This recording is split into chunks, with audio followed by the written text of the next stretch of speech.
ਬਿਸਮਿਲ੍ਲਾ ਜੀ। ਖੈਰ ਹੋਵੇ ਤੁਹਾਡੀ, ਮਿੱਤਰੋ ਜਿਉਂਦੇ ਰਹੋ। ਵਾਰਿਸ ਸ਼ਾਹ ਦੇ ਕੁਛ ਮਿਸਰਿਆਂ 'ਤੇ ਗੱਲਬਾਤ ਕੀਤੀ ਅਤੇ ਕੁਛ ਮਿੱਤਰਾਂ ਨੇ ਮੈਸੇਜ ਕਰਕੇ ਫੋਨ ਕਰਕੇ 3-4 ਮਿਸਰੇ ਘੱਲੇ ਨੇ ਕਿ ਇਹਨਾਂ ਦੇ ਬਾਰੇ ਦੱਸੋ, ਇਹ ਵਾਰਿਸ ਸ਼ਾਹ ਨੇ ਕੀ ਆਖਿਆ। ਪਹਿਲਾ ਮਿਸਰਾ ਉਹਨਾਂ ਦੋਸਤਾਂ ਨੇ ਘੱਲਿਆ ਜੀ ਕਿ ਪਹਿਲਾ ਮਿਸਰਾ ਹੈ ਕਿ ਵਾਰਿਸ ਸ਼ਾਹ ਫਕੀਰ ਨਾ ਹੋਣ ਹਰਗਿਜ਼, ਪੁੱਤਰ ਜੱਟਾਂ ਦੇ ਮੋਚੀਆਂ ਤੇਲੀਆਂ ਦੇ। ਅਤੇ ਦੂਜਾ ਮਿਸਰਾ ਦੋਸਤਾਂ ਨੇ ਘੱਲਿਆ ਕਿ ਵਾਰਿਸ ਸ਼ਾਹ ਤਰੈਵੇ ਹੀ ਝੂਠ ਜਾਣੋ, ਕੌਲ ਜੱਟ ਸੁਨਿਆਰ ਕਸਾਈਆਂ ਦਾ। ਪਹਿਲੀ ਗੱਲ ਤਾਂ ਹੈ ਕਿ ਇੰਝ ਲੱਗਦਾ ਕਿ ਜਿਵੇਂ ਇਲਾਹਾਕੀ ਮਿਸਰੇ ਨੇ, ਪੀਰ ਵਾਰਿਸ ਸ਼ਾਹ ਹੋਰਾਂ ਦੇ ਨਹੀਂ। ਇੱਕ ਐਸਾ ਦਰਵੇਸ਼, ਇੱਕ ਐਸਾ ਫਕੀਰ ਜਿਹੜਾ ਕਸੂਰ ਤੋਂ ਜ਼ਾਹਰੀ ਇਲਮ ਹਾਸਲ ਕਰਨ ਤੋਂ ਬਾਅਦ ਸਿੱਧਾ ਪਾਕਪਤਨ ਗਿਆ।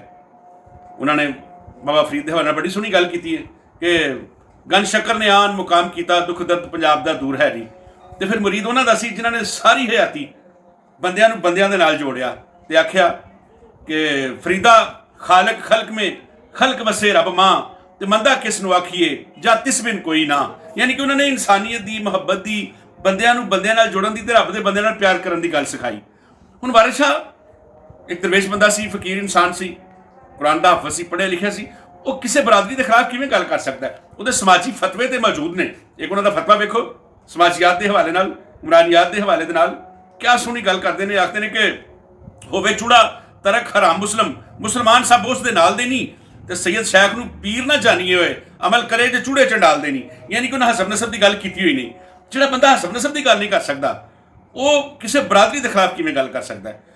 ਇੱਥੇ ਜੇ ਉਹਨਾਂ ਦਾ ਮਿਸਰੇ ਨੂੰ ਵਕਤ ਸਮਝ ਲਈਏ ਕਿ ਉਹਨਾਂ ਦਾ ਮਿਸਰਾ ਹੈ, ਤੇ ਫਿਰ ਇੰਝ ਕਿ ਵਾਰਿਸ ਸ਼ਾਹ ਫਕੀਰ ਨਾ ਹੋਣ ਹਰਗਿਜ਼, ਪੁੱਤਰ ਜੱਟਾਂ ਦੇ ਮੋਚੀਆਂ ਤੇਲੀਆਂ ਦੇ। ਤੇ ਫਿਰ ਵਾਰਿਸ ਸ਼ਾਹ ਦੀ ਹੀਰ ਦੇ ਵਿੱਚ ਹੀ ਜਿੱਥੇ ਉਹ ਪੀਰਾਂ ਦਾ ਜ਼ਿਕਰ ਕਰਦਾ ਹੈ, ਉੱਥੇ ਲਿਖਦਾ ਹਰ ਬਰਾਦਰੀ ਦਾ ਉਹਨੇ ਪੀਰ ਦੱਸਿਆ। ਇਹ ਤੇਲੀਆਂ ਦਾ ਪੀਰ ਹੈ, ਮਲਕਾਂ ਦਾ ਪੀਰ ਹੈ, ਨਾਈਆਂ ਦਾ ਪੀਰ ਹੈ, ਮੋਚੀਆਂ ਦਾ ਪੀਰ ਹੈ, ਇਹ ਜੱਟਾਂ ਦਾ ਪੀਰ ਹੈ। ਜੇ ਇਹ ਵੇਖੀਏ ਤਾਂ ਫਿਰ ਉਹ ਪੀਰ ਕਿਵੇਂ ਹੋ ਗਿਆ? ਯਾਨੀ ਕਿ ਕਹਾਣੀ ਵਿੱਚ ਤਜ਼ਾਦ ਆ ਜਾਂਦਾ ਹੈ। ਇੰਝ ਨਹੀਂ, ਵਾਰਿਸ ਸ਼ਾਹ ਦੀ ਇੱਥੇ ਇਸ ਕਹਾਣੀ ਤੋਂ ਮੁਰਾਦ ਹੈ ਕਿ ਆਪਣੀਆਂ ਕਿਸੇ ਦੀਆਂ ਮਜਬੂਰੀਆਂ ਨੂੰ ਮੁੱਖ ਮੁੱਢ ਰੱਖ ਕੇ ਉਹਦਾ ਤੇਲ ਨਹੀਂ ਕੱਢ ਦੇਣਾ ਚਾਹੀਦਾ ਆਪਣੀਆਂ ਗਰਜ਼ਾਂ ਪੂਰੀਆਂ ਕਰਨ ਲਈ। ਅਤੇ ਮੋਚੀ ਦੇ ਹਵਾਲੇ ਨਾਲ ਦਾ ਮੁਰਾਦ ਦੇਵੇ ਕਿਸੇ ਦੀ ਖੱਲ ਨਹੀਂ ਲਾ ਲੈਣੀ ਚਾਹੀਦੀ, ਜਿਵੇਂ ਕਾਰੋਬਾਰੀ ਲੋਕ ਕਰਦੇ ਨੇ। ਅਤੇ ਜੱਟ ਤੋਂ ਇੱਥੇ ਮੁਰਾਦ ਦੇਵੇ ਆਪਣੀ ਗਰਜ਼ ਲਈ, ਆਪਣੇ ਕੰਮ ਲਈ, ਆਪਣੇ ਮਕਸਦ ਲਈ ਕਿਸੇ ਨੂੰ ਬੇਈਮਾਨੀ ਐਵੇਂ ਹੀ ਨਹੀਂ ਵਰਤ ਲੈਣਾ ਚਾਹੀਦਾ। ਇਹ ਇੱਕ ਗੱਲ। ਦੂਸਰੀ ਗੱਲ ਜਿਹੜੀ ਉਹ ਦੋਸਤਾਂ ਤੋਂ ਪੁੱਛੀਏ ਕਿ ਵਾਰਿਸ ਸ਼ਾਹ ਤਰੈਵੇ ਝੂਠ ਜਾਣੋ, ਕੌਲ ਜੱਟ ਸੁਨਿਆਰ ਕਸਾਈਆਂ ਦਾ।